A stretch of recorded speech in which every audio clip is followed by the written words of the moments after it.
В Урнарском районе продолжаются отчетные встречи с населением по итогам работы за 2020 год и задачам на текущий год. Очередная встреча прошла в Калининском сельском поселении, а именно в Доме культуры села Калинина. В ней приняли участие глава администрации района Андрей Тихонов, руководители различных служб и ведомств района. С подробным отчетом перед жителями выступила глава администрации поселения Алина Константинова. Она на слайде продемонстрировала и рассказала сельчанам о позитивных изменениях, произошедших на территории поселения за минувший год. В целом год сложился удачным. Результаты достигнуты во многих сферах жизни поселения. Напомним, что в поселении насчитывается 8 населенных пунктов, в них 1387 дворов, в которых проживает 2597 человек. В первую очередь глава поселения рассказала о ведении бюджетной политики. Бюджет поселения минувшего года составил более 12,1 миллиона рублей. Из них собственные доходы – 2,4 миллиона рублей, что составляет 20% от всех доходов. Бюджет поселения исполнен на 96,6%. Далее глава поселения рассказал о социально-экономическом развитии поселения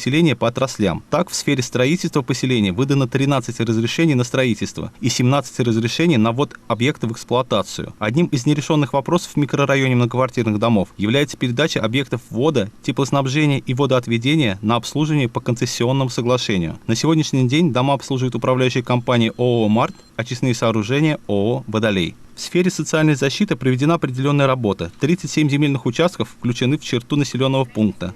Внесены изменения в градостроительные документы, генплан и в границы села Калинина. 11 многодетным семьям предоставлены земельные участки. В 2019 году проведена электрификация улицы и подготовлены технические условия для газификации нового микрорайона, предназначенного для многодетных семей. По инициативе главы Чувашии субсидии получили владельцы личных подсобных хозяйств, содержащих корову. Материальная помощь оказана семьям с малолетними детьми поселения, инициированная правительством страны. Это выплаты детям до 16 лет и детям от 3 до 7 лет. Далее глава поселения ознакомилась с положением дел по благоустройству, отмечая, что это направление является одной из приоритетных задач поселения. По разделу благоустройства профинансировано 4 миллиона 298 тысяч 465 рублей. По данной статье благоустройства по программе реализации проектов, направленных на благоустройство и развитие территорий населенных пунктов, использовано 800 тысяч рублей, по 100 тысяч на каждый населенный пункт. В 4 деревнях установлено спортивное оборудование.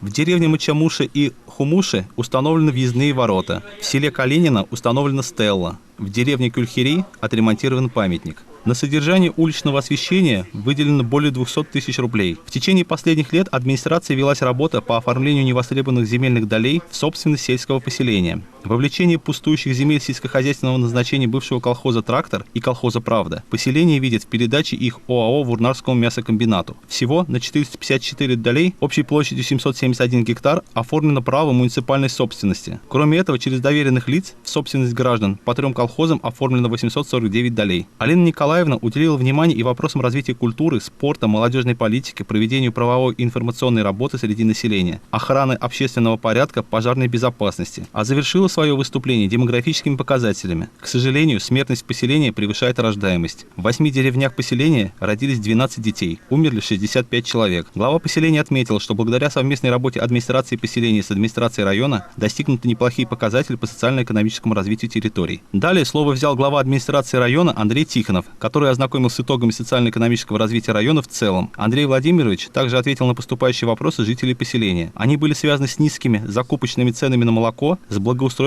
территорий и другие вопросы. Также глава администрации района прояснил вопрос по Калининской участковой больнице. Он обнадежил жителей села, что ее работа будет восстановлена, пусть не в полном объеме, но медицинское обслуживание населения будет продолжено. Вопрос стоит и по строительству пристроя Калининской средней школы. Он также будет решен в положительном ракурсе, проводится определенная работа по внедрению этого проекта в жизнь. Глава администрации района обсудил с жителями села и другие актуальные вопросы. Следует отметить, что глава администрации района в этот день принял участие в отчетной встрече в деревне Чершхирлипы.